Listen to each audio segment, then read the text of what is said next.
Hello guys, આજે છે 7 September 2024. Let's start. તો આજે આપણે સૌપ્રથમ ટોપિકના ઓવરવ્યુ જોઈએ. તો સૌપ્રથમ છે પબ્લિક એકાઉન્ટ કમિટી. તો જે રેગ્યુલેટરી ઓથોરિટી જે જોવા મળે છે અલગ અલગ, તો તેમને રેગ્યુલેટ કરવાનું કામ અત્યારે નિયમન કરશે. ઓકે, જે આપણે પબ્લિક એકાઉન્ટ કમિટી છે તે. ત્યારબાદ વિશ્વસ્ય બ્લોકચેન ટેકનોલોજી સ્ટેક જે છે, તો એ જે છે અલગ અલગ સોફ્ટવેર જે એપ્લિકેશન્સ હોય છે તેમને એક રીતે સપોર્ટ કરવાનું કામ કરશે, પ્લેટફોર્મ તરીકે કામ કરશે. અને આની અંદર જ આપણે બ્લોકચેન ટેકનોલોજી વિશે જોઈશું અને એ કેવી રીતે બહાર આવી છે, કેવી રીતે કામ કરે છે. ઓકે, અને તેના વિશે એના મુખ્ય લક્ષણોની પણ વાત કરશું. ત્યારબાદ છે જલ સંચય જન ભાગીદારી પહેલ. તો આપણા નરેન્દ્ર મોદી દ્વારા આજે એક વિડીયો કોન્ફરન્સ દ્વારા આનું ઉદઘાટન કરવામાં આવ્યું હતું આપણા ગુજરાતમાં સુરતથી. ઓકે, તો તેના વિશે વાત કરશું. ત્યારબાદ છે ઇન્ટરપોલ. તો ઇન્ટરપોલે જે છે 100 જેટલી રેડ નોટિસ બહાર પાડી છે અત્યાર સુધીમાં આપણા 1 વર્ષની અંદર આપણા જે સીબીઆઈના કહેવા પર. ઓકે, તો એના વિશે વાત કરશું. આની અંદર જે આપણે નોટિસના પ્રકાર જોવા મળે છે તેની પણ વાત કરશું. ઓકે, ત્યારબાદ છે સેન્ટ્રલાઇઝ પેન્શન સિસ્ટમ. ઓકે, તો આની અંદર આપણે જે સેન્ટ્રલાઇઝ કરવાની છે પેન્શન સિસ્ટમ છે એને, ઓકે, જે આપણે ઈપીએફઓ ને બધું જોવા મળે છે, તો તેના માટે છે, એનપીએસ માટે નહીં. એનપીએસ જે અલગ વસ્તુ છે, આ જે ઈપીએફઓ માટે જે આપણે ઓર્ગેનાઇઝ સેક્ટર જોવા મળે છે તેના માટેની વાત છે. તો આની અંદર આપણે ઈપીએફઓ વિશે પણ જોઈશું.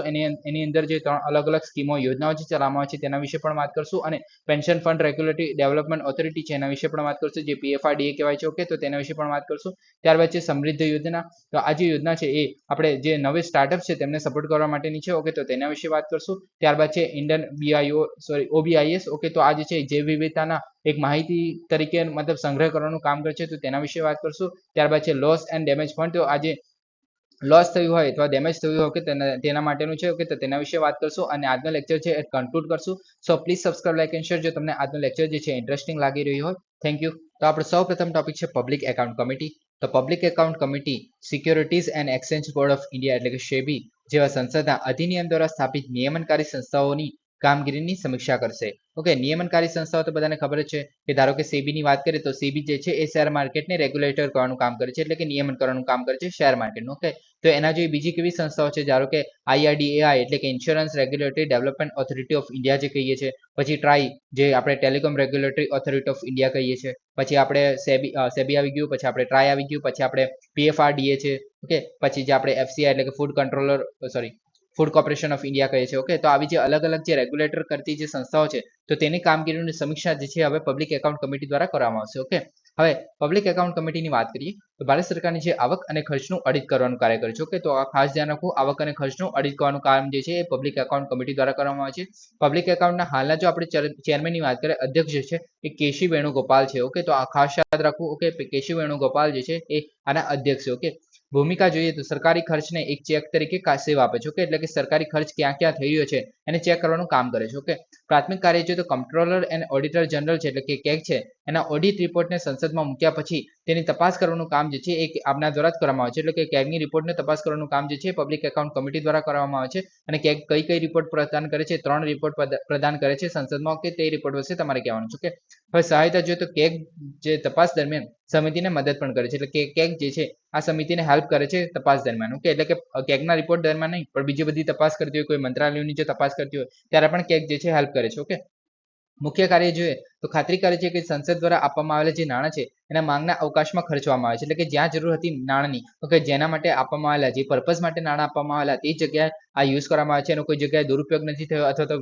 વેસ્ટ નથી કરવામાં આવ્યા, તો એ રીતે આ જે છે એનું કાર્ય કરે છે. ઓકે, એક રીતે અડચવાનું. ઓકે, પણ આ જે એક આપણે કહેવામાં આવે છે કે આપણે પાછળથી ચેક થાય છે. ઓકે, એટલે કે જ્યારે ખર્ચો થઈ ગયો છે ત્યારબાદ આનું આપણે કામ ચાલુ થાય છે. ઓકે, કેગનું પણ એવું જોઈએ છે, બધાને ખબર છે. ઓકે, સમિતિની જે આપણે ઉત્પત્તિની વાત કરીએ તો સૌથી જૂની સંસદીય સમિતિ છે. ઓકે, તો 1921 માં આની સ્થાપના કરવામાં આવી હતી. ઓકે, આના પહેલા પણ 1919 માં જે આપણો ગવર્મેન્ટ ઓફ ઇન્ડિયા એક્ટ જે 1919 નો જે એક્ટ છે, ઓકે, તો એની અંદર પણ આનો ઉલ્લેખ જોવા મળે છે આ સમિતિનો. ઓકે, ત્યારબાદ 1921 માં આની સ્થાપના કરવામાં આવી હતી. ઓકે, પ્રારંભિક નેતૃત્વ જોઈએ તો નાણાસભ્ય 1950 સુધી એની શરૂઆતમાં મધ્ય અધ્યક્ષ હતા, એટલે કે નાણાસભ્ય આના અધ્યક્ષ રહેતા હતા મોસ્ટલી. ઓકે, 1950 સુધી બંધારણ પછી મતલબ 26 જાન્યુઆરી 1950 પછી સ્પીકરના નિયંત્રણ હેઠળ સંસદીય સમિતિ બની હતી આ. ઓકે, અને સંસદ સચિવાલય એટલે કે હવે લોકસભાના સચિવાલયમાં જે સ્થાનાંતરિત કરવામાં આવી છે. ઓકે, આને ઓકે, સભ્યપદની વાત કરીએ તો ટોટલ 22 સભ્યો જોવા મળે છે. આ ખાસ ઇમ્પોર્ટન્ટ છે. ઓકે, 22 સભ્યો આની અંદર જોવા મળે છે અને લોકસભામાંથી 15 સભ્યો હોય છે અને રાજ્યસભામાંથી 7 સભ્યો હોય છે. ઓકે, તો કઈ જગ્યાથી કેટલા સભ્યો હોય છે ખાસ યાદ રાખવું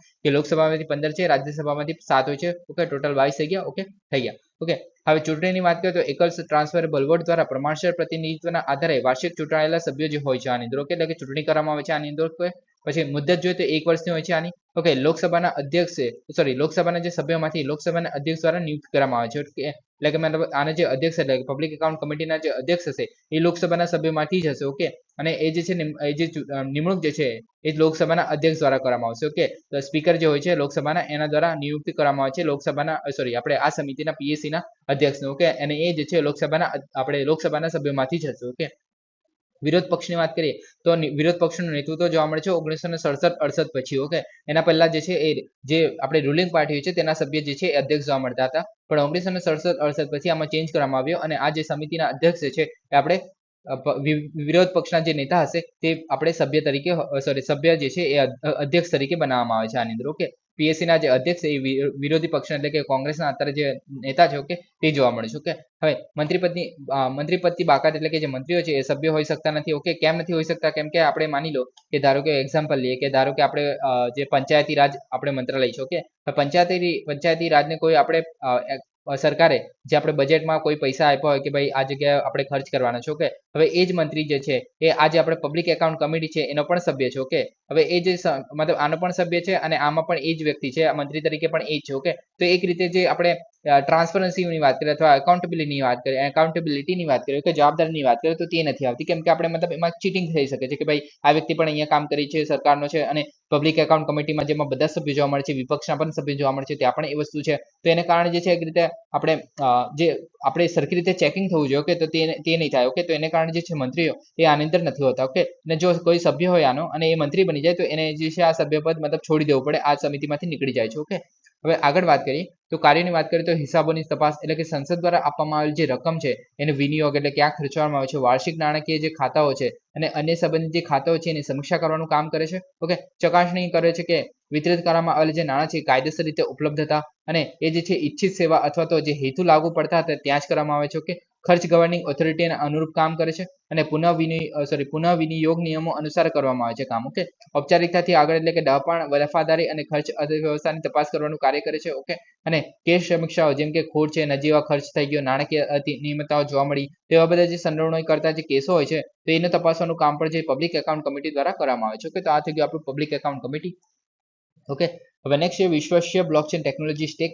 તો તાજેતરમાં ઇલેક્ટ્રોનિક્સ અને માહિતી પ્રૌદ્યોગિક મંત્રાલય એટલે કે માઇટી જે આપણે કહીએ છીએ. ઓકે, તેના વિશ્વસ્ય બ્લોકચેન ટેકનોલોજી સ્ટેક સહિત બ્લોકચેન આધારિત સોલ્યુશન શ્રેણી શરૂ કરી છે. ઓકે, હવે આ જે છે શ્રેણી છે એ કેવી રીતના છે તમને આગળ જઈને ખબર પડશે. ઓકે, હવે વિશ્વસ્ય બ્લોકચેન ટેકનોલોજીની વાત કરીએ તો ભૌગોલિક રીતે વિતરિત સેટઅપ છે. ઓકે, વિતરિત સેટઅપ છે એની સાથે blockchain as a services provide કરવાનું કામ કરે છે. ઓકે, હવે બ્લોકચેન એઝ અ સર્વિસ તમે સમજવું હોય તો તમને એક વસ્તુ હશે કે પ્લેટફોર્મ એઝ અ સર્વિસ એવું તમે સાંભળ્યું હશે કે પ્લેટફોર્મ એઝ અ સર્વિસ આપણે કહીએ છીએ. ઓકે, તો પ્લેટફોર્મ એઝ અ સર્વિસમાં શું હોય છે કે ઉદાહરણ લઈએ આપણે કે ધારો કે આપણે ફોટોશોપ છે. ઓકે, તો ફોટોશોપ જે આપણે ફોટો એડિટિંગ કરવાનું સોફ્ટવેર છે. ઓકે, હવે એને જે ઓન કરવાનું કામ કરે એનો માલિક કોણ છે તો કે એડોબ જે કંપની છે. ઓકે, એડોબ કંપની જે છે એના માલિક છે. ઓકે, તો હવે 5 વર્ષ પહેલાની વાત કરીએ તો 5 વર્ષ પહેલા શું થતું કે એડોબ જે કંપની છે એ ફોટોશોપને વેચવાનું કામ કરતી હતી, સોફ્ટવેર છે પણ એ વેચવાનું કામ કરતી હતી 6 થી 7 હજાર રૂપિયામાં. ઓકે, હવે 6 થી 7 હજાર રૂપિયામાં કામ કરતી હતી. ઓકે, વેચવાનું. ઓકે, નીચે આપણે જેને લેવો હોય તે વ્યક્તિ 6-7 હજાર રૂપિયાની યુઝ કરીને પછી આ ફોટોશોપ જે છે ખરીદતો હતો અને એક રીતે ઘણું મોંઘું કહી શકાય 6-7 હજાર રૂપિયા એ જે છે. ઓકે,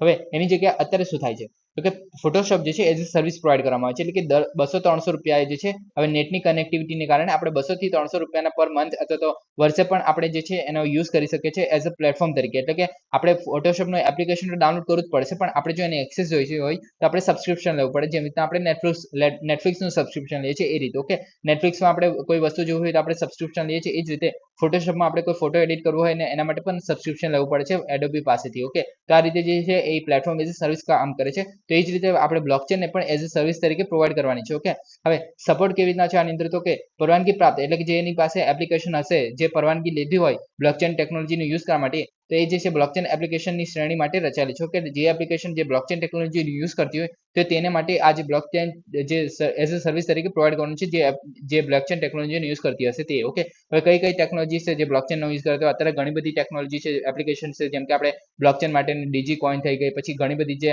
મતલબ જે આપણે ડેટા સાચવવાનું અથવા તો જે એક રીતે ટ્રેડિંગ વાળું જે કામ કરતું હોય છે. ઓકે, તો એના માટેની જે એપ છે મોસ્ટલી આનો યુઝ કરતી હોય છે આ ટેકનોલોજીનો. ઓકે, હવે હોસ્ટિંગની વાત કરીએ તો હવે ધારો કે બ્લોકચેન ટેકનોલોજી છે એ સર્વિસ પ્રોવાઈડ કરશે NIC ડેટા કેન્દ્રો છે આ 3 કયા એનઆઈસી ડેટા કેન્દ્રો છે? તો કે ભુવનેશ્વર છે, પુણે છે અને હૈદરાબાદ છે. ઓકે, તો આ જે છે એનઆઈસી ડેટા કેન્દ્ર તરીકે કામ કરશે. ઓકે, હવે માની લો આ મતલબ કેન્દ્રનો ફાયદો શું છે? તો એના વિશે પણ જોઈએ કે મજબૂત અને માપી શકાય તેવા સેવાના વિતરણની ખાતરી કરે છે. ઓકે, કેવી રીતે આવે? તો કે મજબૂત અને માપી શકાય તે કેવી રીતે? તો કે ધારો કે આપણે કોઈ એપ્લિકેશન આપણે યુઝ કરી રહ્યા છો. ઓકે, હવે એપ્લિકેશન છે આપણે યુઝ કરી રહ્યા હતા ત્યારે એક સમયે જો ઘણા બધા લોકો યુઝ કરતા હોય, ઓકે, તો એક રીતે લોડ વધી જાય. ઓકે, હવે આના જે ત્રણ ડેટા સેન્ટર છે તો એને કારણે જે છે આ લોડને આપણે ડિસ્ટ્રીબ્યુટ કરી શકીએ છીએ. ઓકે, કે અમુક લોકો આ હૈદરાબાદથી યુઝ કરતા હોય, અમુક લોકો પુણેના ડેટાબેઝનો યુઝ કરતા હોય, અમુક લોકો ભુવનેશ્વરના ડેટાબેઝનો યુઝ કરતા હોય, તો એ રીતે. ઓકે, પછી એવું પણ છે અને પ્લસ હવે ધારો કે કોઈ હૈદરાબાદનું જે ડેટા સેન્ટર છે એમાં કોઈ ખામી આવી ગયો કે એને કારણે કામ નથી કરી રહ્યું, તો બાકીના જે ડેટા સેન્ટરો છે તો એના આધારે આપણે જે આગળ સર્વિસ જે છે આપણે પ્રોવાઈડ કરી શકીએ છીએ અને એક રીતે આપણે શું કહેવાય કે એક રીતે અનઇન્ટરપ્રિટેડ આપણે સર્વિસ પ્રોવાઈડ કરીએ છીએ વિધાઉટ એની લેકિંગ. ઓકે, આપણે ઇઝીલી આપણે સર્વિસ પ્રોવાઈડ કરી શકીએ છીએ, લોડ પણ સાચવી શકીએ છીએ. તો આને કારણે જે બ્લોકચેન ટેકનોલોજી છે એ ઉપયોગી બને છે, જે અત્યારની રેગ્યુલર ટેકનોલોજી છે એના કરતા. ઓકે, મુખ્ય ઘટકમાં જોઈએ તો એનબીએફ લાઇટ જે છે એ light weight blockchain platform provide કરે છે. ઓકે, અને આની અંદર પણ એપ મતલબ આમાં પણ રિસર્ચ ને એવું બધું કરી શકાય છે. મતલબ કોઈ ખોડ ખાપણ હોય કોઈ એપમાં તેને આપણે સુધારી શકીએ છીએ. એક રીતે એક્સપેરિમેન્ટેશન માટેનું આ પ્લેટફોર્મ છે એનબીએફ લાઇટ જે છે. ઓકે, પ્રામાણિક જેવી વાત કરીએ તો મોબાઈલ એપ્સના મૂળને ચકાસવા માટે જે બ્લોકચેન સક્ષમ ઉકેલ છે, એટલે કે ધારો કે આપણે મોબાઈલ્સના એપ ઘણા બધા એપ જોવા મળે છે, તેમાં આપણે પાયરેસી થતી પણ જોવા મળે છે, તો કોઈ ખરાબ એપ બનતું જોવા મળે છે. ઓકે, તો એના જે ડેટા છે, ઓકે, તો એને આપણે એક રીતે આપણે કોના દ્વારા કોની માલિકી ધરાવે છે આની. ઓકે, એકચ્યુઅલીમાં. ઓકે, તો તે આપણે ઇઝીલી ચેક કરી શકીએ છીએ. હવે પ્લે સ્ટોર પર તો કોઈ પણ નામ લખી શકીએ છીએ. ઓકે, તો એની જગ્યાએ આપણે બ્લોકચેન ટેકનોલોજી હોય તો એને આપણે એક રીતે સારી રીતે આપણે ટેકલ કરી શકીએ છીએ. ઓકે, હવે આગળ વાત કરીએ આની એપ્લિકેશન્સ એટલે કે ઉપયોગ જોઈએ આના, તો ઈ-સ્ટેમ્પ સોલ્યુશન છે, પછી ન્યાયતંત્રની અરજી છે, એટલે કે ઘણા બધા કેસોને આપણે સાચવવાનું કામ કરી શકીએ છીએ. આઈપીએસ ઓફિસરના સર્વિસ લેવલ ટ્રેનિંગ છે અને રેકોર્ડનું મેનેજમેન્ટ કરી શકીએ છીએ. ફોરેન્સિક એપ્લિકેશન આપણે સાચવી શકીએ છીએ. પ્રામાણિકતા આપણે જોઈશું છે. ઓકે, સંમતિ વ્યવસ્થાપન ફ્રેમવર્ક છે. IoT ઉપકરણના સુરક્ષા વ્યવસ્થાપન આપણે કામ કરી શકીએ છીએ. કપાસની ગાંઠની ઓળખ અને ટ્રેકિંગ કરી શકીએ છીએ. ડોમિસાઇલ પ્રમાણપત્રની સાંકળ બનાવી શકીએ છીએ. જાતિ પ્રમાણપત્રની સાંકળ બનાવી શકીએ છીએ. તો આ બધા જે સાંકળ છે એના દ્વારા આપણે ડેટાનો જે છે સંગ્રહિત કરી શકીએ છીએ બ્લોકચેન ટેકનોલોજીમાં. હવે બ્લોકચેન ટેકનોલોજીમાં સાચવવાની મતલબ ફાયદો શું થાય? ઓકે, તો હવે એના વિશે પણ જોઈશું જ્યારે આપણે બ્લોકચેન ટેકનોલોજી વિશે જોઈશું ત્યારે. ઓકે, હવે આની વાત કરીએ આગળ, તો નેશનલ બ્લોકચેન ફ્રેમવર્ક છે. ઓકે, પહેલા તો કે એ જે છે વિશ્વસનીય ડિજિટલ પ્લેટફોર્મ બનાવવું છે. ઓકે, એટલે કે વિશ્વસનીય બ્લોકચેન જે છે એને ડિજિટલ પ્લેટફોર્મ બનાવવાનું છે એક રીતે. ઓકે, ઇન્ફ્રાસ્ટ્રક્ચરની વાત કરીએ તો વિતરિત ઇન્ફ્રાસ્ટ્રક્ચર પર બિલ્ડ છે. ઓકે, આપણને ખબર છે કે બ્લોકચેન ટેકનોલોજી છે એ વિતરિત ડેટા સ્ટ્રક્ચર પર જ કામ કરતી હોય છે. ઓકે, કોઈ એનું એક સેન્ટ્રલાઇઝ કમાન્ડ સેન્ટર નથી. ઓકે, એક બધી જગ્યાએ વિતરિત છે. ઓકે, આખી ટેકનોલોજી ઇન્ટરનેટ પર. ઓકે, મુખ્ય ઘટકો તરીકે વાત કરીએ તો વિતરિત ઇન્ફ્રાસ્ટ્રક્ચર છે, કોર ફ્રેમવર્ક કાર્યક્ષમતા છે, સ્માર્ટ કોન્ટ્રાક્ટ્સ અને એપીઆઈ ગેટવે ધરાવે છે, સુરક્ષા ગોપનીયતા અને આંતર કાર્યક્ષમતા દર્શાવે છે, કેમ કે એક સાથે આપણે અલગ અલગ જગ્યાએ કામ કરી શકીએ છીએ. ઓકે, પછી પ્લેટફોર્મ્સની વાત કરીએ તો સપોર્ટ કરે છે. હાલમાં 2 પરવાનગી ધરાવતા બ્લોકચેન પ્લેટફોર્મને સપોર્ટ કરે છે, જે આપણે જોયા અત્યારે. ઓકે, પછી ડિઝાઇનની વાત કરીએ તો ભાવિ જરૂરિયાતોને સમજવા માટે એક્સટેન્સિબલ છે. ઓકે, એક્સટેન્ડિબલ એટલે કે આપણે એને એક્સપાન્ડ કરી શકીએ છીએ, વધારી શકીએ છીએ. ઓકે, એના ડેટાને. ઓકે, હવે આગળ વાત કરીએ. ઓકે, આ અત્યારે મેં રેકોર્ડ કરતો હતો તો ફરી મતલબ કોઈ ઇશ્યુ આવી ગયેલો એને કારણે. ઓકે,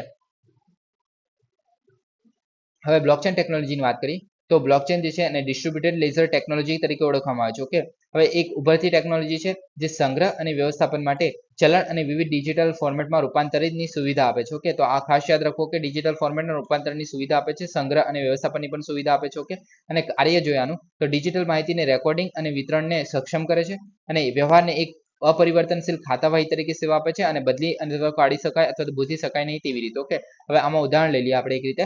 તો માની લો કે તમારી પાસે કોઈ એક બ્લોક છે. ઓકે, હવે આ બ્લોક શેનો જનરેટ થયો છે કે તમે ધારો કે એક બિટકોઈન આપણે તમારી પાસે આવ્યો છે. ઓકે, તો આ બિટકોઈન આવ્યો છે તમારી પાસે અથવા તમે માઇનિંગ કરીને તમે મતલબ આવ્યો છે તમારી પાસે. ઓકે, તો એના માટેનો એક બ્લોકચેન મતલબ બ્લોક જનરેટ થશે અથવા તો નોટ જનરેટ થશે. નોટ જે છે એને એડ્રેસ કહેવામાં આવે છે એક રીતે. ઓકે, હવે નોટ જે અથવા તો બ્લોક જે જનરેટ થયો છે તો આ જે જનરેટ થયેલી તમારી જે ઇન્ફોર્મેશન છે એ બીજા બધા બ્લોક છે અંદર. ઓકે, તમારી બ્લોકચેન જે છે આખી ચેનમાં જે બીજા બધા બ્લોક્સ છે તેમાં પણ આ જે ઇન્ફોર્મેશન કે તમને એક જે બિટકોઈન છે માઇન થયો છે તે બધા બીજા લોકોને પણ આ ઇન્ફોર્મેશન જે છે ટ્રાન્સફર થશે. ઓકે, તો એને કારણે જે છે એક રીતે આ જે છે ટ્રાન્સફરન્સી આવે છે. ઓકે, હવે ધારો કે આપણે અહીંયા આપણે ડોક્યુમેન્ટની જ વાત કરીએ. ઓકે, તો આ જે જાતિ પ્રમાણપત્રની જે સાંકળ છે. ઓકે, તો જાતિ પ્રમાણપત્રની સાંકળનો શું ફાયદો છે કે ધારો કે તમારી પાસે કોઈ જાતિનું પ્રમાણપત્ર છે સરકાર દ્વારા આપવામાં આવે છે. ઓકે, હવે એ જે જાતિનું પ્રમાણપત્ર છે એ તમારી પાસે પણ છે અને ગવર્મેન્ટના જે ડેટા છે એની પાસે પણ છે. ઓકે, હવે તમે એમાં કોઈ ચેન્જીસ નહીં કરી શકો, કેમ કે જે એકવાર બની ગયું છે તે બની ગયું છે, ગવર્મેન્ટ દ્વારા બનાવી દીધું છે અને તમારા સુધી અપડેટ થઈને આવી ગયું છે. ઓકે, તમારા એડ્રેસ પર. ઓકે, તમારું જે મતલબ બ્લોકચેન ટેકનોલોજીમાં જે એડ્રેસ હોય છે પર્ટિક્યુલર વ્યક્તિનું. ઓકે, અને એની માટેની કી પણ હોય છે, ખાનગી કી હોય છે, જેના દ્વારા તમે એનો આપણે એક્સેસ કરી શકો છો. તો આ જે ગવર્મેન્ટ દ્વારા જે ડોક્યુમેન્ટ પ્રોવાઈડ કરવામાં આવ્યું છે તેમાં તમે કોઈ રીતે ચેન્જીસ ના કરી શકો. ઓકે, તો એક રીતે ઓથેન્ટિસિટી રહે છે કે ભાઈ જે તમને પ્રોવાઈડ કરવામાં આવ્યું છે તેમાં કોઈ આપણે ખોડ ખાપણ નહીં કરી શકાતી. ઓકે, તમને અત્યારે ખબર હશે કે પેલી પૂજા છે. ઓકે, તો એમને જે અત્યારે જે યુપીએસસી ને આપણે મતલબ ઉલ્લુ બનાવવાનું કામ કરેલું કે જે ખોડ ખાપણ વાળા મતલબ આપણે શું કહેવાય ડિસેબિલિટીનું, હા, ડિસેબિલિટીનું સર્ટિફિકેટ બનાવવામાં આવેલું 2-3 વખત. ઓકે, તો એ જે છે ડિસેબિલિટીનું આપણે એક જ જગ્યા મતલબ અલગ અલગ ડિપાર્ટમેન્ટમાંથી કેટલી વખત બનાવડાવ્યું હશે. ઓકે, તો એ રીતે જે એવું ચીટિંગ ના થાય તો એના માટે પણ આ જે બ્લોકચેન ટેકનોલોજી છે ઉપયોગી બને છે. ઓકે, હવે આગળ વાત કરીએ ઐતિહાસિક પૃષ્ઠભૂમિ. તો 1970માં રાલ્ફ મર્કલ જે છે એના હિસ્ટ્રી જે ડેટા સ્ટ્રક્ચર છે એને બનાવેલું. ઓકે, તો આ ડેટા સ્ટ્રક્ચર જે છે એનો ઉદ્ભવ ગણવામાં આવે છે. ઓકે, તો આ જોઈ શકો છો મર્કલ જે ટ્રી છે અથવા તો હેશ તરીકે કહેવામાં આવે છે. તો આ પણ છે ટ્રી આવી રીતના કંઈ દેખાય છે. ઓકે, તમે જોઈ શકો કે આમાં જે ધારો કે કોઈ ડેટામાં આપણે ચેન્જીસ કરે છે. ઓકે, તો આ જે ડેટા છે આપણે અલગ અલગ જગ્યાએ ડિસ્ટ્રીબ્યુટ થાય છે. ઓકે, તેને કારણે જે છે બધાને ઇન્ફોર્મેશન જે છે એ ડિસ્ટ્રીબ્યુટ થઈ જાય છે અને જે ટ્રાન્સપરન્સી છે એ જળવાઈ રહે છે આની અંદર આખી. ઓકે, હવે આજે 2008માં આ તો બધાને ખબર છે કે સતોશી નાકામોટો જે છે એ બિટકોઇન વિકેન્દ્રિત ડિજિટલ ચલણ માટે બ્લોકચેનની કલ્પના કરી હતી. ઓકે, આ બધાને ખબર છે સતોશી નાકામોટોએ જે બ્લોકચેન ટેકનોલોજી બનાવી છે એવું કહેવામાં આવે છે કે જે બિટકોઇન માટે મતલબ બિટકોઇનમાં આપણે યુઝ કરેલો જે બ્લોકચેન ટેકનોલોજીનો. ઓકે, હવે ઇથેરિયમ જે છે સ્માર્ટ કોન્ટ્રાક્ટ દ્વારા ઉન્નત બ્લોકચેન ક્ષમતાઓ દર્શાવે છે. કે ઇથેરિયમ પણ એક બ્લોકચેન ટેકનોલોજીનો યુઝ કરતું પ્લેટફોર્મ છે. કે એપ્લિકેશન્સની વાત કરીએ. ઓકે, તો પ્રારંભિક ઉપયોગ જે પિયર ટુ પિયર ડિજિટલ ચલણ વ્યવહારોને એટલે કે બિટકોઇન જેવી આપણે સર્વિસ પ્રોવાઈડ કરે છે આપણે ઉપયોગોમાં જોઈએ તો. કે વર્તમાન ઉપયોગોમાં જોઈએ તો ફાઇનાન્સ છે, સપ્લાય ચેઇન છે, વોટિંગ છે, કોન્ટ્રાક્ટ છે, એ બધા માટે યુઝ કરી શકે છે. વોટિંગમાં પણ યુઝ કરી શકે છે. ધારો કે આપણે કોઈ સરકારને આપણે વોટ આપ્યો છે. ઓકે, કોઈ ગવર્મેન્ટને આપણે જો પક્ષને આપણે વોટ આપ્યો છે તો એ જે બ્લોકચેન ટેકનોલોજીનો આપણે યુઝ કર્યો હોય તો એ જે છે તમારો વોટ જે છે કોઈ હેમ્પર નહીં કરી શકે, કોઈ ખોડ આપણે છેડછાડ નહીં કરી શકે. તમારો વોટ જે વ્યક્તિને જે આપ્યો છે એને એ વોટ જે છે પહોંચશે. ઓકે, તેને કારણે જે છે એક ટ્રાન્સપરન્સિબિલિટી બને છે અને આપણે ફટાફટ જે ઇલેક્શન છે એ પણ કરી શકે છે. કે તે રીતે આનો ફાયદા છે. કે વેબ 3 ની વાત કરીએ તો નોન ફંજેબલ ટોકન્સ. હવે તો પહેલા તો તમને નોન ફંજેબલ ટોકન્સ શું છે એ તમને ખબર હોવી જોઈએ. ઓકે, તો નોન ફંજેબલ ટોકન્સ એટલે કે ધારો કે આપણે ઉદાહરણ લઈ લઈએ કે 100 રૂપિયા છે તમારી પાસે. ઓકે, 100 રૂપિયા છે અને તમારી પાસે બીજા અને આપણે 100 રૂપિયાને આપણે 10 રૂપિયાની 10 નોટો છે આમાં કન્વર્ટ કરી દીધું છે. કે 100 રૂપિયાને તમે 100 રૂપિયા તમારી પાસે લઈ લીધી તમે અને તમને 10 રૂપિયાની 10 નોટો આપી દીધી. ઓકે, તો એનાથી ફરક કંઈ નહીં પડે કે તમે 100 રૂપિયાની જેટલું લઈ શકશો. જો ધારો કે 10 સફરજન આવતા હશે તો 10 રૂપિયાની નોટોથી પણ આ 10 સફરજન છે ખરીદી શકાશે. ઓકે, તો તેને કહેવામાં આવે છે fungible tokens. Okay, non fungible એટલે શું કે આના કરતા ઉલટું કે ધારો કે તમારી પાસે મોટો હીરો છે. ઓકે, અને તમે એને જો નાના નાના ટુકડા કરી દેતા 10 નાના નાના ટુકડા કર્યા મોટા હીરાના. ઓકે, તો એની જે વેલ્યુ છે આ 10 હીરાની જે વેલ્યુ છે આ મોટા હીરાની વેલ્યુ જેટલી નહીં હોય. ઓકે, એની વેલ્યુ જે છે ઘટી જશે. ઓકે, કેમ કે એની જે વેલ્યુ હતી પહેલા તો એના કરતા ઘટી ગઈ છે. ઓકે, તો એને કહેવામાં છે નોન ફંજેબલ ટોકન્સ, કેમ કે વેલ્યુ જે છે એ ચેન્જ થઈ જાય છે. ઓકે, તો એને કહેવામાં છે નોન ફંજેબલ ટોકન્સ. ઓકે, તો એના માટે અને જે વિકેન્દ્રિત ફાઇનાન્સ એટલે આપણે ડિસ્ટ્રીબ્યુશન જે આપણે ફાઇનાન્સ કહે છે તો તેવી જેવી નવી એપ્સ આવતી હોય. ઓકે, એની સેવાઓને સક્ષમ કરવાનું કાર્ય કરે છે જે એપ્લિકેશન છે જે બ્લોકચેન ટેકનોલોજી છે તે. ઓકે, ઓકે, હવે વર્કિંગ મેકેનિઝમની વાત કરીએ આપણે તો ટ્રાન્ઝેક્શન ઇનપુટ એટલે કે અધિકૃત સહભાગી એટલે કે ટ્રાન્ઝેક્શન ઇનપુટ કરે છે. ઓકે, તો પહેલા તો હવે તમારી પાસે ધારો કે અધિકૃત સહભાગી એટલે કે તમારી પાસે કી છે અને કી દ્વારા તમારી પાસે એક મતલબ તમે બ્લોકચેન ટેકનોલોજીને આપણે મતલબ તમે એક્સેસ કરી શકો છો. કે મતલબ તમારી પાસે ચાવી છે આનો ઉપયોગ કરીને તમારા એડ્રેસ પર તમે આ જે તમારો બ્લોક છે તેની અંદર તમે એક્સેસ કરી શકો છો બ્લોકચેન ટેકનોલોજીનો. ઓકે,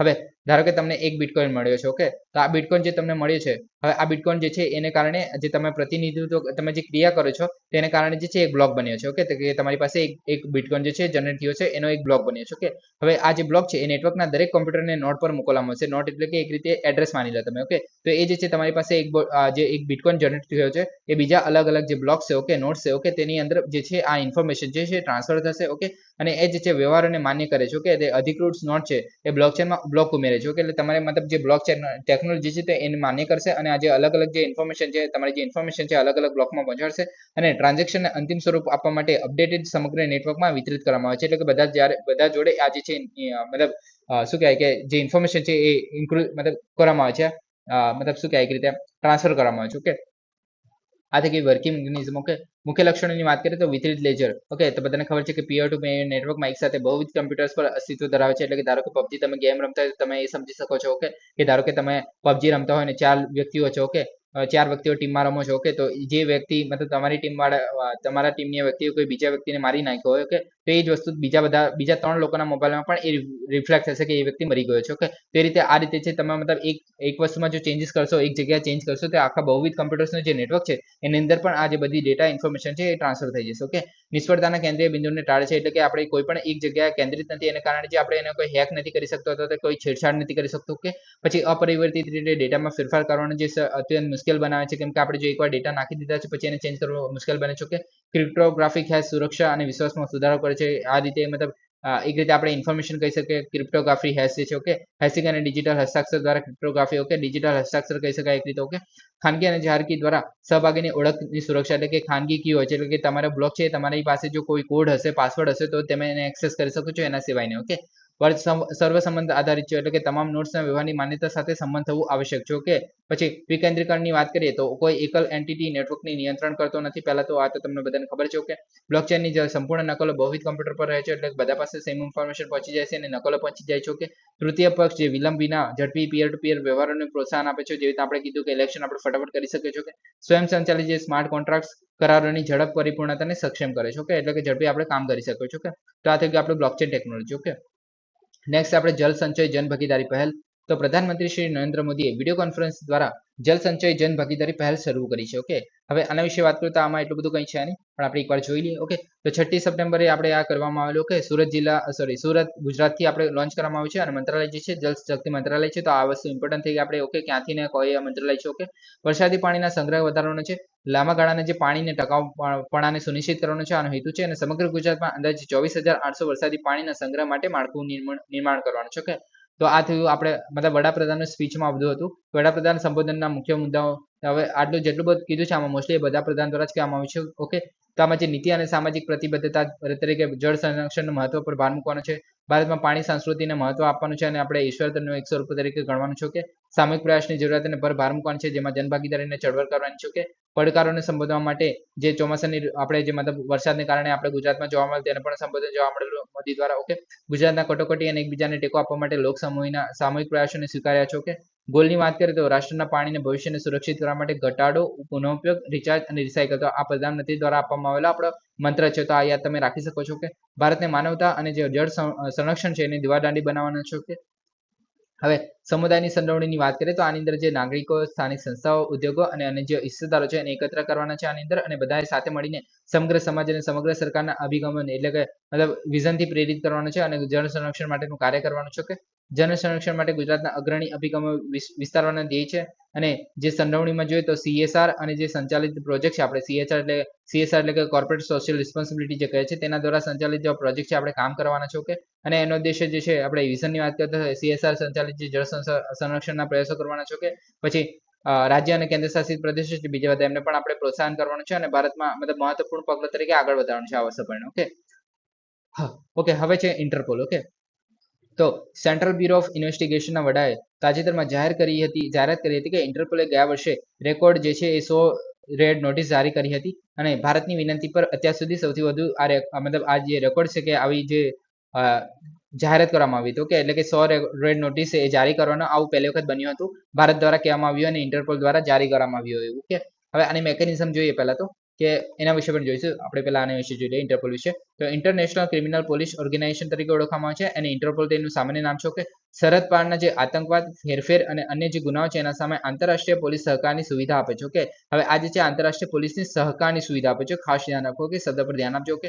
સભ્યપદની વાત કરીએ તો 195 સભ્ય દેશો છે અને લિયોન ફ્રાન્સમાં આનું મુખ્યાલય છે ઓકે સત્તાવાર ભાષાઓની વાત કરીએ તો અરબી અંગ્રેજી ફ્રેન્ચ અને સ્પેનિશ ભાષાઓ આની અંદર બોલવામાં આવે છે ઓકે હવે સ્થિતિની વાત કરીએ તો સ્વતંત્રતા એટલે કે યુનાઇટેડ નેશન સિસ્ટમનો એકમનો આ ભાગ નથી ઓકે એટલે કે આ જે છે યુનાઇટેડ નેશનનો ભાગ નથી આ ખાસ યાદ રાખો કે આ યુનાઇટેડ નેશનથી બિલોંગ નથી કરતું ઓકે પ્રકૃતિની વાત કરીએ તો સ્વતંત્ર આંતરરાષ્ટ્રીય સંસ્થા છે ઓકે આ એક રીતે સ્વતંત્ર આંતરરાષ્ટ્રીય સંસ્થા છે યુનાઇટેડ નેશન સાથે જોડાયેલી નથી આંતરરાષ્ટ્રીય તપાસને અનુસરતા ઘણા દિવસોમાં માટે સંપર્કનો પ્રથમ મુદ્દો છે ઓકે એટલે કે આપણે ધારો કે હવે આ કેવી રીતના કામ કરે છે એના વિશે જોઈએ ઓકે તો પહેલા તો આ જે છે ગુનાઓની જાતે તપાસ નથી કરતો. ઓકે, સક્રિયપણે ગુનાઓની તપાસ નથી કરતો. આ ખાસ યાદ રાખો. ઓકે, આ શું કરે છે કે ધારો કે આપણા ભારતનો કોઈ ગુનેગાર છે, ઓકે, અને ગુનો કરીને કોઈ બીજા કોઈ દેશમાં ભાગી ગયો છે, કે માની લો કે આપણે યુએઈમાં ભાગી ગયો છે, ઓકે, તો ઇન્ટરપોલ આપણે જે ઇન્ડિયા છે ઇન્ટરપોલને સંપર્ક કરશે. ઇન્ટરપોલ શું કરશે કે ઇન્ટરપોલ જે છે એ સંપર્ક કરશે અને કહેશે કે યુએઈના જે ત્યાંની પોલીસ હશે તેને કહેશે કે ભાઈ ભારતના આ વ્યક્તિ છે ભાગી ગયો છે, તો એના વિરુદ્ધ આ પ્રકારની નોટિસ જારી કરી છે. નોટિસ વિશે પણ આપણે જોઈશું થોડી વારમાં. ઓકે, તો એ જે પ્રકારની નોટિસ છે એના આધારે જે વ્યક્તિ છે એને ધરપકડ કરવામાં આવશે આ પોલીસ દ્વારા, એટલે યુએઈના જે પોલીસ દ્વારા એની ધરપકડ કરવામાં આવશે અને પછી ઇન્ડિયાના લોકોને જે છે એ સોંપવામાં આવશે. તો આ રીતે જે છે આખી વર્કિંગ મેકેનિઝમ કામ કરે છે. એટલે કે જે ઇન્ટરપોલ છે એ જાતે કંઈ કામ નથી કરતું. ઓકે, આની અંદર એક રીતે વચ્ચે એક રીતે સંપર્ક પ્રોવાઈડ કરવાનું કામ કરે છે. ઓકે, કે જેથી આપણે જે શું કહેવાય ઇન્ટરનેશનલ જે મતલબ ભાગી જાય છે લોકો જે ગુનો કરીને, ઓકે, તો તેને આપણે ઘટાડો કરી શકીએ એના માટે. ઓકે, હવે સામાન્ય સભાની વાત કરીએ આની અંદર, તો શાસનની વાત કરીએ છીએ. ઓકે, તો સામાન્ય સભા જોવા મળે છે આની અંદર. હવે આ બધું છે યાદ રાખવાની જરૂર નથી કે દરેક દેશમાંથી એક પ્રતિનિધિત્વ જોવા મળે છે. ઓકે, આ યાદ રાખી શકો છો તમે. ઓકે, સર્વોચ્ચ નિર્ણય લેતી સંસ્થા છે. ઓકે, સો હવે નેક્સ્ટ ટોપિક છે સેન્ટ્રલાઇઝ્ડ પેન્શન પેમેન્ટ સિસ્ટમ. તો તાજેતરમાં કેન્દ્રીય શ્રમ અને રોજગાર મંત્રી, જેઓ સેન્ટ્રલ બોર્ડ ઓફ ટ્રસ્ટીઝ અને ઈપીએફના અધ્યક્ષ પણ છે, તેમણે એમ્પ્લોયડ પેન્શન સ્કીમ 1995 માટે સેન્ટ્રલાઇઝ પેન્શન પેમેન્ટ સિસ્ટમ માટે દરખાસ્તોને મંજૂરી આપી છે. ઓકે, તો આ ઘણો ઇમ્પોર્ટન્ટ ટોપિક છે કેમ કે આની અંદર આપણે ઈપીએફઓ વિશે પણ જોઈશું, ઈપીએસ વિશે પણ જોઈશું, ઈપીએફ વિશે પણ જોઈશું અને પીએફઆરડીએ છે તો એના વિશે પણ જોઈશું. આપણે ટોટલી આ કવર મતલબ પેન્શન જે રિલેટેડ જેટલું પણ વસ્તુ આવે છે તેના વિશે આપણે કવર કરશું. ઓકે, એનપીએસ ને છોડીને. ઓકે, જે આપણે નેશનલ પેન્શન સ્કીમ જે થોડા ટાઈમ પહેલા આપણે ન્યૂઝમાં હતી, ઓકે, તે આપણે ડિસ્કસ કરી છે એટલે આમાં મેં કવર નથી કર્યું. ઓકે, તો આપણે ચાલુ કરીએ આને. ઓકે, હવે પહેલા તો એ ખબર હોવી જોઈએ કે જે આપણે ઈપીએફઓ જે કહીએ છીએ, ઓકે, તો જે છે આપણે ઓર્ગેનાઇઝ સેક્ટર, ઓકે, જે આપણે નોકરીઓ કરે છે કંપનીઓમાં, ઓકે, જે આપણે એમ્પ્લોય જોવા મળે છે કંપનીઓના, ઓકે, જે ઇન્ટરનેશનલ કંપનીઓ અથવા તો રિલાયન્સ એવી કંપની થઈ ગઈ, ઓકે, તો મોટી મોટી જે કંપની છે અથવા તો નાની કંપની છે રિજનલ લેવલ પર પણ જોવા મળે છે જેનામાં 20 કરતા વધારે જે એમ્પ્લોય, ઓકે, તો તેના માટે જે છે આપણે ઈપીએફઓ જે લાગુ પડે છે. ઓકે, અને જ્યારે આપણે સરકારની વાત કરીએ, ઓકે, તો સરકારી જે વ્યક્તિઓ હોય કે જે સરકારી કર્મચારી હોય તેની માટે એનપીએસ સ્કીમ છે. ઓકે, નેશનલ પેન્શન સ્કીમ છે. ઓકે, એમના માટે. ઓકે, તો આ બંને વસ્તુ અલગ છે, મિક્સ ના કરતા. ઓકે, હવે આપણે આગળ વાત કરીએ. ઓકે, તો સેન્ટ્રલાઇઝ પેન્શન પેમેન્ટ સિસ્ટમ છે. ઓકે, તો આ ઈપીએફઓ માટેની છે. ઓકે, તો પેન્શન ચૂકવણી માટે રાષ્ટ્રીય સ્તરની કેન્દ્રીય સિસ્ટમ પ્રદાન કરે છે. ઓકે, તો આ ખ્યાલ રાખો કે આ જે છે રાષ્ટ્રીય સ્તરની છે, કેન્દ્રીય સિસ્ટમ પ્રદાન કરે છે કેમ કે જે પહેલા જે હતું તો વર્તમાન જે મતલબ વિકેન્દ્ર પ્રણાલી જે હતી તે ઈપીએફઓ ઝોનલ અને પ્રાદેશિક કાર્યાલય જે છે 3-4 બેંકો સાથે જ વ્યવસ્થા ધરાવતી હતી. એટલે કે જે આપણે ધારો કે કોઈ વ્યક્તિ છે, ઓકે, અને વડોદરામાં કામ કરી રહ્યો છે, ઓકે, તો વડોદરાની જે ઝોનલ ઈપીએફઓની જે મતલબ બ્રાન્ચ હશે, ઓકે, ઝોનલ અથવા તો પ્રાદેશિક જે કાર્યાલય હશે, ઓકે, તેના દ્વારા જે ત્યાંની જે બેંકો છે એની સાથે જોડાઈને પછી આપણે પેન્શન જે છે એ વ્યક્તિને પ્રોવાઈડ કરતો હતો. ઓકે, તો હવે જે એ વ્યક્તિ જે છે બહારનો હોય, ધારો કે બિહારનો વ્યક્તિ હોય અને એ જે કામ કરી રહ્યો હતો વડોદરામાં, ઓકે, તો એ વ્યક્તિ જો ફરી મતલબ રિટાયર થઈ ગયો તો હવે ત્યાં રહીને શું કરવાનું છે એમ કરીને બિહાર ફરી જતો રહ્યો કે કોઈ કારણસર, ઓકે, તો એ જે છે પછી એને પેન્શન પી રીતના પ્રોવાઈડ કર્યું તો તેમાં તકલીફ થતી હતી. ઓકે, તો એને કારણે જે છે આ થોડું ચેન્જીસ કરવામાં આવે છે. ઓકે, જો આપણે રાષ્ટ્રીય સ્તરની બનાવી દઈએ તો આપણે જે છે કોઈ પણ બેંક અથવા તો શાખા દ્વારા પેન્શન વિતરણની મંજૂરી આપે છે, જે આ નવી સિસ્ટમ છે તે. ઓકે, તો આ રીતે આનો ફાયદો છે. ઓકે, આ સમજી ગયા. ઓકે, હવે પેન્શન માટેની પાત્રતા જોઈએ તો ઈપીએફઓ ના સભ્ય હોવા જોઈએ. પહેલા તો ઈપીએફઓ વિશે પણ આપણે ડિટેલમાં જોઈશું કે એમાં 10 વર્ષની સેવા પૂર્ણ કરેલી હોવી જોઈએ અને 58 વર્ષની ઉંમરે પહોંચેલો વ્યક્તિ હોવો જોઈએ. તો આ જો કન્ડિશન ફૂલફિલ થતી હશે તો તેને પેન્શન મળવા પાત્ર રહે છે. ઓકે, વહેલા ઉપાડને પણ વિકલ્પ પ્રોવાઈડ કરવામાં આવે છે. જે ઈપીએસ છે એમ્પ્લોય પેન્શન સ્કીમ છે એની અંદર આ જે છે ઉપાડ કરવામાં આવે છે. આના વિશે પણ જોઈશું કે જે 50 વર્ષની ઉંમરથી ઘટાડેલા હોય તેના દરે પણ ઉપાડી શકે. મતલબ 50 વર્ષથી ઉંમર જો ના થઈ હોય ને તેના પર કરતા પણ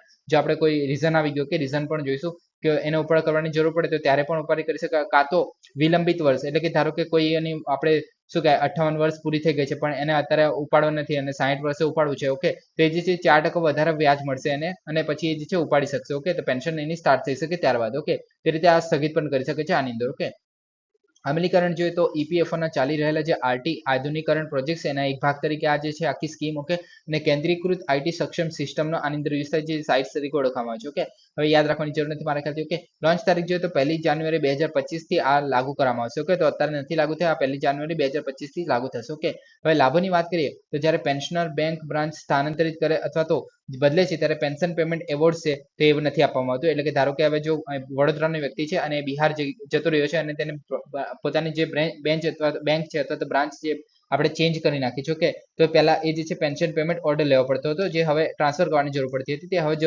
એની જરૂર નહીં પડે, જે ભારતમાં પેન્શન વિતરણની ખાતરી કરે છે. ઓકે, હવે 78 લાખથી વધુ જે ઈપીએફઓ ઈપીએસ ના પેન્શનરો છે, ઓકે, તેને લાભ મળવાનો અંદાજ છે. ઓકે, નિવૃત્તિ પછી પણ તેમના વતન સ્થળાંતર કરનાર જે નિવૃત્ત લોકો છે એના માટે ખાસ કરીને ફાયદાકારક રહેશે. ઓકે, જે આપણે અત્યાર સુધી ડિસ્કસ કર્યું. ઓકે, હવે આપણે ઈપીએફઓ ની વાત કરીએ તો ઈપીએફઓ ને પહેલા તો ફૂલ ફોર્મ છે employ provident fund organisation. Okay, તો આ એક ઓર્ગેનાઇઝેશન છે. ઓકે, તો આ જે છે એક વૈધાનિક સંસ્થા છે, ખાસ યાદ રાખો. ઓકે, તો આ જે છે employed provident fund and miscellaneous provisions act 1952 હેઠળ આને સ્થાપના કરવામાં આવી છે, એટલે કે વૈધાનિક સંસ્થા છે, એક્ટ હેઠળ સ્થાપવામાં આવી છે. એને કારણે ઓકે, તો એક્ટ છે યાદ રાખી શકો છો તમે. ઓકે, વહીવટ જોઈએ તો central board of trustees employ provident fund દ્વારા સંચાલિત છે. ઓકે, તો આ ફંડ છે એના દ્વારા સંચાલિત કરવામાં આવે છે. ઓકે, અને આ જે છે સેન્ટ્રલ બોર્ડ ઓફ ટ્રસ્ટી પણ જોવા મળે છે આના. ઓકે, ત્રિપક્ષીય બોર્ડ જોવા મળે છે આની અંદર. ઓકે, હવે આની અંદર કામ કેવી રીતના થાય છે, પેન્શન કેવી રીતના આપવામાં છે. ઓકે, તો ધારો કે જે સરકાર છે, ઓકે, તો કેન્દ્ર સરકાર અને રાજ્ય સરકાર છે, ઓકે, પ્લસ જે નોકરીદાતા હોય છે અને તમે જે નોકરી કરતા છો, ઓકે, કર્મચારી છે. ઓકે, તો ત્રણના જે પૈસા છે ભેગા કરીને આપવામાં આવે છે. ધારો કે એવું માની લઈએ કે ધારો કે જે કર્મચારી છે એના પગારમાંથી 6% કપાય છે આપણે પેન્શન માટે, નોકરીદાતા છે 6% વધારાના આપે છે, અને કેન્દ્ર અને રાજ્ય સરકાર મળીને બીજા 12% આપે છે. ઓકે, તો ટોટલ 24% જેટલું જે પેન્શન છે એ આપવામાં આવે છે, મતલબ આ પેન્શન છે એ ભેગું થાય છે દર મહિને. ઓકે, તો આ રીતે જે છે ભાઈ આખો જે ભંડોળ બને છે તમને પેન્શન તરીકે આપવામાં આવે છે જ્યારે તમે રિટાયર થઈ જાઓ છો. ઓકે, હવે વહીવટ શેની જોડે કરે છે તો કે ફાળો આપનાર જે ભવિષ્ય નિધિ તરીકે કામ કરે છે આ પેન્શન યોજના છે. ઓકે, ભારતમાં સંગઠિત ક્ષેત્રના જે કર્મચારીઓ છે એટલે કે માટે વીમા યોજના છે. ઓકે, એક રીતે આપણે ઇન્સ્યોરન્સ પ્રોવાઈડ કરે છે. ઓકે, સંગઠિત ક્ષેત્ર એટલે આપણે ઓર્ગેનાઇઝ સેક્ટર કહે છે અને ઇનઓર્ગેનાઇઝ સેક્ટર કહે છે. ઇનઓર્ગેનાઇઝ સેક્ટર એટલે કેવું કે જે ફેરિયાવાળા છે, લારીવાળા છે, ઓકે, જેમને આપણે કોઈ જગ્યાએ રજીસ્ટ્રેશન નથી જોવા મળતું. ઓકે, તેમાં આપણે અત્યારે તો પેલા શું કહેવાય જે આપણે ઝોમેટો વાળા લોકો પણ આવી જાય છે અને સ્પેસિફિક વર્ડ છે એનું નામ યાદ નથી આવતું. ઓકે, ફ્રીલેન્સર જેવું કહેવામાં આવે છે. ઓકે, નામ મેં ભૂલી ગયો. ઓકે, તો મતલબ એ જે લોકો છે તેની અંદર પણ એમને કહેવામાં આવે છે ઇનઓર્ગેનાઇઝ સેક્ટર. ઓકે, પણ જે ઓર્ગેનાઇઝ સેક્ટર જે કંપનીમાં કામ કરતા હોય તેને ઓર્ગેનાઇઝ સેક્ટર કહેવામાં આવે છે. ઓકે, તો સંગઠિત ક્ષેત્રના જે કર્મચારીઓ છે એમના માટે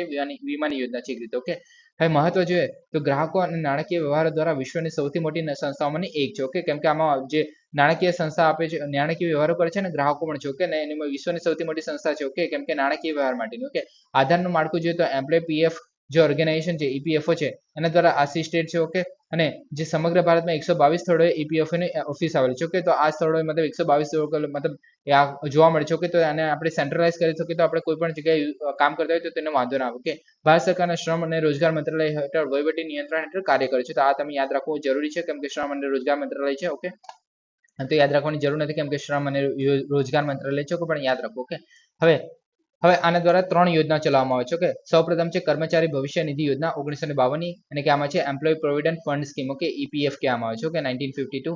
તો આની અંદર શું છે કે નિવૃત્ત અને મૃત્યુ પર જે સંચય વત્તા વ્યાજ એટલે કે તમારે જેટલા મતલબ જે વ્યક્તિ છે એના દ્વારા જે ભેગું કરવામાં આવ્યું હોય, જેમાં કીધું કે 6% અને 12% જે આપણે સરકાર દ્વારા આપવામાં આવતું હતું. ઓકે, તો તેના પર જે વ્યાજ પણ મળે છે. ઓકે, તો તેના દ્વારા આખું ભેગું થઈને જે આખું ફંડ બનાવે છે તેને કહેવામાં છે એમ્પ્લોય પ્રોવિડન્ટ ફંડ. ઓકે, હવે એની અંદર શું છે તો કે લક્ષણોમાં શિક્ષણ છે, લગ્ન છે, માંદગી છે, ઘરનું બાંધકામ છે, તો એને જે છે ત્યારે આંશિક ઉપાડની મંજૂરી આપે છે. એટલે કે આવું જે કંઈ કરવું હોય કે શિક્ષણ હોય બાળકોનું, પછી લગ્ન કરવા હોય, માંદગી હોય અથવા તો ઘરનું બાંધકામ કરવું હોય, તો આવી બધી કન્ડિશનમાં જે છે આ ઈપીએફ માંથી આપણે અમુક અંશે જે છે પૈસા ઉપાડી શકીએ છીએ. ઓકે, હવે 2022 સુધીમાં જે છે આવાસ વડાપ્રધાનની જે વિઝનને હાંસલ કરવા માટે ઈપીએફના સભ્યો માટે આવાસ યોજના જે છે આ મતલબ કન્સિડર કરવામાં આવેલી. આ બધું યાદ રાખવાની જરૂર નથી. ઓકે, હવે કર્મચારીઓની પેન્શન યોજના એટલે કે employ pension scheme. Okay, EPS કહેવામાં આવે છે, જે 1995 ની છે. ઓકે, તેની અંદર લક્ષણો શું છે તો કે એના માટે પણ વિકલાંગ માટે લઘુત્તમ પેન્શન આપે છે. ઓકે, આ માટે માસિક લાભો છે.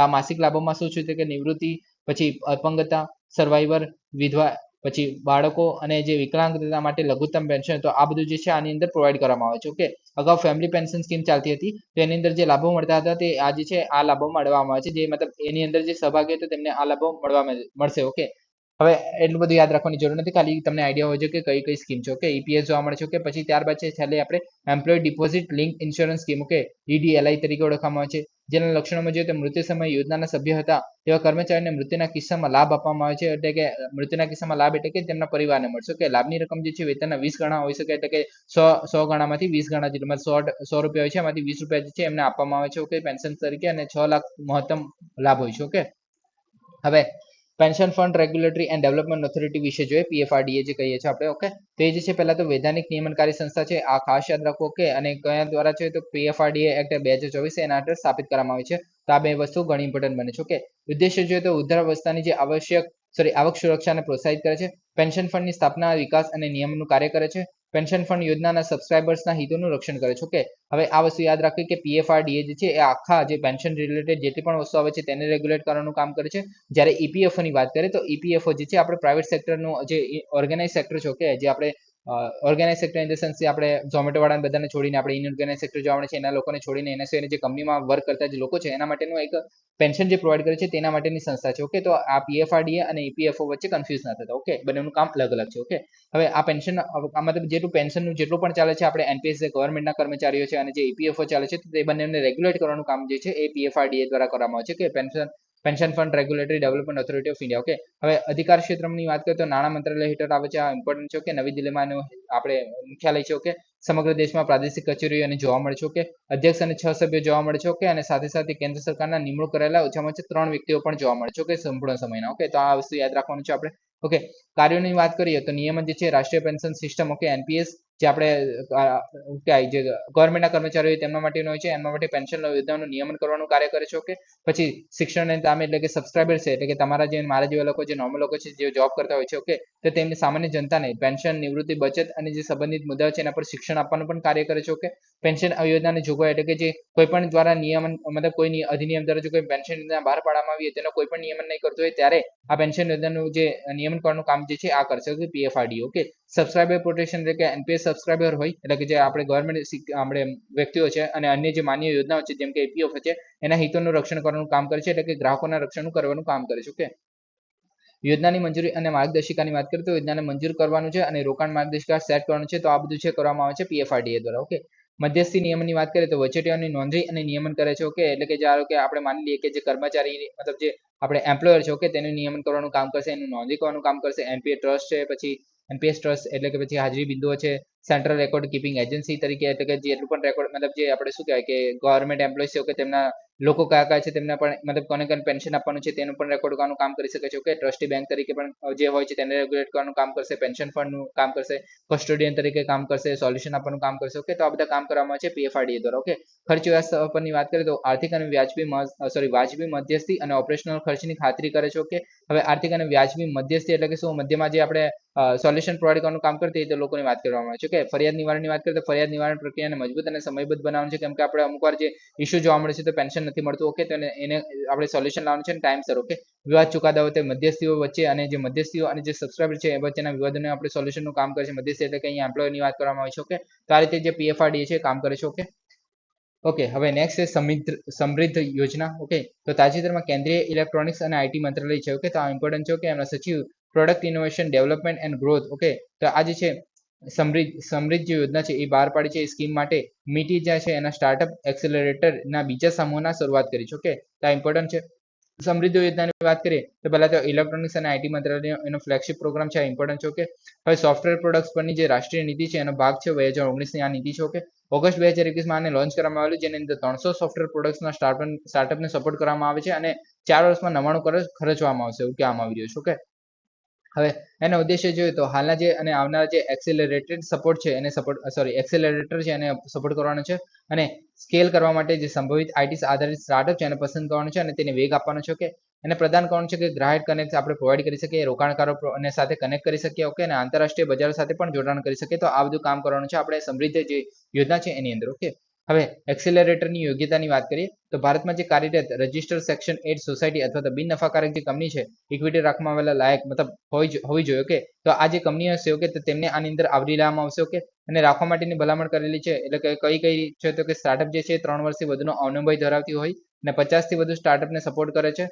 અને જે ઓછામાં ઓછા 10 બાહ્ય રોકાણ પાસેથી રોકાણ પ્રાપ્ત કરવું જરૂરી છે. ઓકે, એટલે કે 50 થી વધુ જે સ્ટાર્ટઅપ છે એને સપોર્ટ કરશે પણ જે 50 છે એની મતલબ જે 50 મતલબ જે સ્ટાર્ટઅપ હશે તેની પાસે બાહ્ય 10 લોકો પાસેથી બાહ્ય રોકાણ હોવું જરૂરી છે. ઓકે, તો તેને સપોર્ટ કરશે જે આ સ્કીમ છે તે. ઓકે, હવે સમૃદ્ધિ પ્રોગ્રામ હેઠળ સૂચિબદ્ધ પ્રવૃત્તિઓ સાથે સ્ટાર્ટઅપ પ્રોગ્રામ કોહાર્ટ ચલાવવાનો પણ અનુભવ છે. ઓકે, હવે આટલું બધું ડિટેલમાં જવાની જરૂર નથી મારે કહેતું. ઓકે, અમલીકરણની વાત કરીએ તો સમગ્ર ભારતમાં સંભવિત સ્થાપિત પ્રવેગક દ્વારા અમલમાં મૂકવામાં આવે છે. ઓકે, પૂરી પાડવામાં આવેલી જે સેવાઓ છે એમાં નીચેનાનો સમાવેશ થાય છે. શું સેવાઓ છે તો કે ઉત્પાદન બજારને યોગ્ય બનાવવું, વ્યાપાર આયોજન કરવું, રોકાણકારોને કનેક્ટ કરવું, આંતરરાષ્ટ્રીય વિસ્તરણ કરવું જે આગળ આપણે જોઈ લો. ઓકે, માહિતી દ્વારા 40 લાખ સુધીના ભંડોળને મેળ ખાતું હોય તો આપવામાં આવશે. ઓકે, હવે દ્વારા અમલીકરણ કોના દ્વારા તો કે માઇટી સ્ટાર્ટઅપ હબ દ્વારા અને ડિજિટલ ઇન્ડિયા કોર્પોરેશન દ્વારા આમને સપોર્ટ કરવામાં આવશે. તો તમે આ યાદ રાખી શકો છો કે કોના દ્વારા આપણે સપોર્ટ કરવામાં આવે છે અને આની અંદર શું છે કે સ્ટાર્ટઅપને સપોર્ટ કરવા માટેની કેટલીક કન્ડિશન્સનો સાથે સપોર્ટ કરવામાં આવશે. ઓકે, જે સમૃદ્ધિ યોજના છે તેની હેઠળ. ઓકે, તો આ થઈ ગઈ આપણે સમૃદ્ધિ યોજના.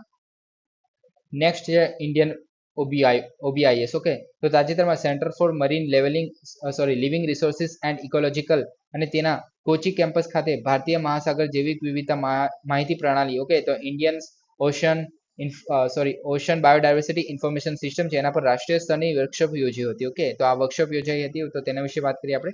તો ભારતીય મહાસાગર જૈવિક વિવિધતા માહિતી પ્રણાલી, ઓકે, તો આનું ફૂલ ફોર્મ તમે અહીંયા જોઈ શકો છો, ઓશન બાયોડાયવર્સિટી ઇન્ફોર્મેશન સિસ્ટમ. આગળ ઇન્ડિયા છે, ઓકે, તો આ આખું યુનેસ્કોનું છે એક રીતે, ઓકે, પણ આપણે ઇન્ડિયામાં આ કહેવામાં આવે છે. ઓકે, હવે વૈશ્વિક મહાસાગર જૈવિક વિવિધતા માટે માહિતીની પ્રણાલી છે, એના ભારતીય પ્રાદેશિક નોડ છે. ઓકે, એટલે ભારતીય પ્રદેશ માટે ઇન્ડિયા OBIS તરીકે ઓળખવામાં આવે છે. ઓકે, યજમાન તરીકે centre for the marine living resources and ecology છે, કોચીમાં આવેલું છે. ઓકે, તો આ જે છે કામ કરે છે. ઓકે, હવે કાર્યની વાત કરીએ તો હિન્દ મહાસાગરમાંથી વર્ગીકરણની રીતે ઉકેલાયેલી જે દરિયાઈ પ્રજાતિઓની ઘટનાના રેકોર્ડની ડેટા એકત્રિત કરે છે. એક રીતે જે મતલબ નવી જે પ્રજાતિઓ જોવા મળે છે, જે આપણે એમ બી ખબર છે કે આપણે જે બાયોડાયવર્સિટી કન્ઝર્વેશન માટેની આપણે વાત કરીએ છીએ કે જેટલું આપણે બાયોડાયવર્સિટી આપણે મળશે, ઓકે, તો બીજા લોકો સાથે પણ આપણે શેરિંગ કરવાનું છે. ઓકે, તો એ જે છે આપણે રેકોર્ડ કરીને ડેટા એકત્રિત કરવાનું કામ કરે છે, જે આપણે બીજા લોકો સાથે પણ શેર કરી શકીએ છીએ. ઓકે, 30 પ્રાદેશિક નોડ્સમાંથી એક તરીકે OBIS માં યોગદાન આપે છે, જે કોચી જે છે, આ કોચીની જે આપણે centre for the marine living resources and ecology છે, તો 30 માંની એક છે. ઓકે, પ્રાદેશિક નોડ્સમાંની. ઓકે, હવે આગળ વાત કરીએ આની, તો OBIS ની વાત કરીએ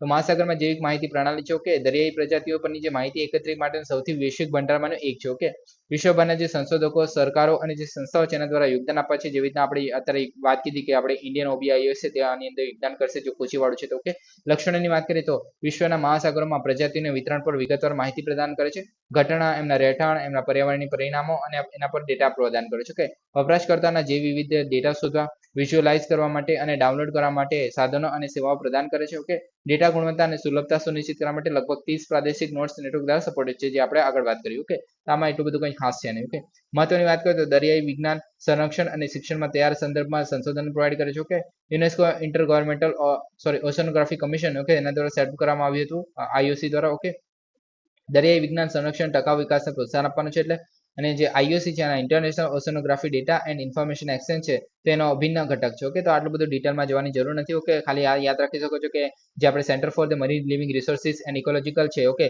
તો એ જે છે ઇન્ડિયન OBIS નો પાર્ટ છે અને ઇન્ડિયા OBIS જે છે OBIS નો પાર્ટ છે. ઓકે, તો આ તમે યાદ રાખો. હવે નેક્સ્ટ ટોપિકની વાત કરીએ લોસ્ટ એન્ડ ડેમેજ ફંડ. તો United nation framework convention on the climate change, okay, UNFCCC. Okay, તો આગળ પણ એવું જ હતું કે આપણે United nation convention on biodiversity જે છે આપણે કહીએ છીએ. ઓકે, તો તેમાં શું છે કે આપણે જે આપણી પાસે જેટલી બાયોડાયવર્સિટી એટલે કે જે વિવિધતા જે આપણે મળશે, ઓકે, તો તેની ઇન્ફોર્મેશન છે આપણે બીજા દેશો સાથે પણ શેર કરશું. ઓકે, તો તેવી વાત કરવામાં આવી છે આપણે United nation convention on biodiversity. Okay, તો એનો એક પાર્ટ તરીકે આપણે જે OBIS છે એને ગણી શકીએ. ઓકે, હવે આની વાત કરીએ તો United nation convention on the climate change, okay, એના લોસ એન્ડ ડેમેજ ફંડ છે એના દ્વારા સબનેશનલ એન્ટિટીઝ વળતર માંગી શકે છે. ઓકે, એટલે કે આપણે જે નેશનલ એન્ટિટીઝ છે વળતર માંગી શકે છે કે તેના મતલબ એની આજુબાજુ વાતચીત થઈ રહી છે. ઓકે, એના માટે એની વાત કરીએ તો લોસ્ટ એન્ડ ડેમેજ ફંડ શું છે? પહેલા તો કે United nation framework convention on the climate change, okay, તેની કોન્ફરન્સ થયેલી COP27 માં, ઓકે, ઇજિપ્તમાં 2022 માં થઈ હતી આની કોન્ફરન્સ. ઓકે, તો તેમાં ખાતે આ સ્થાપવામાં આવેલું. ઓકે,